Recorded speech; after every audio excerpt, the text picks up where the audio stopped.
Hey, Ned, we're back. We're ready to pick up our story with using DNA as binary storage. And this episode, we get to talk about something I know that is near and dear to your heart, the Stanford Bunny. Mark, I have to tell you that of all the things that I've learned from you, the Stanford Bunny may have been the most deceptively simple example of something that I care about a lot. And I wonder if I could get you to share what the Stanford Bunny was with all of our friends here who might be listening to us today. Yeah, absolutely. By the way, for all of you animal activists out there, let's just start off by with a disclaimer. This is not about some lab bunny that horrific things happen to. That's not what this is.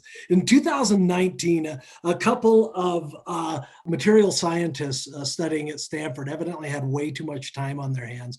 And what they decided to do is take the 3D printing instructions for a bunny, and they sequenced it in DNA. They then were able to suspend that in distilled water, throw it into an aerosol form, and used a technique that produces these things called nanobeads. It's where you take a cold liquid and molten glass and you aerosol them in these little tiny beads that are about a micron in diameter. But inside each one of these little beads is this distilled water with DNA suspended in it. And the DNA has got the information for printing a bunny. Now, what they did with all these nano beads is they put it into molten plastic, fed that into a 3D printer, and printed a bunny. Ned, I think you've been playing around on your 3D printer with the Stanford Bunny, right? Well, so what Mark is describing is this is a Stanford Bunny.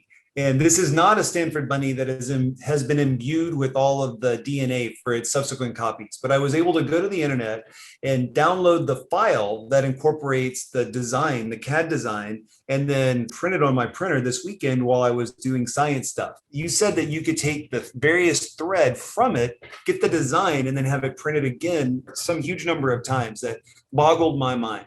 Yeah, so I mean, it's kind of like a little Franken bunny. You take your handy dandy pocket knife, cut off a little piece of plastic from its ear, melt it down, take the nano beads out, run it through a sequencer, and you could get the printed instructions for the rabbit you just had. Now, that's a great and wonderful example, but check this out. So we talked about suspending nano beads in plastic, right? So what happens if you did that, let's say for the wiring harness in your fridge? Such that, oh, the wiring harness, my fridge broke. Oh, well, I take my grandpa's pocket knife and I get a little piece of that plastic and I run it through a machine, which would be able to take the nanobeads out, get the DNA, and print a replacement part. So we talked about plastic, right? But certainly you could use this in paint.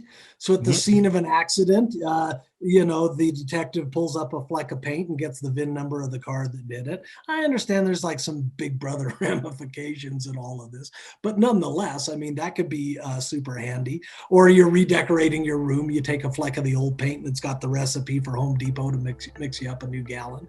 I mean, there's just 1,001 things, and it's really exciting. And I am so psyched you printed out a Stanford Bunny. That is like the highlight of my month.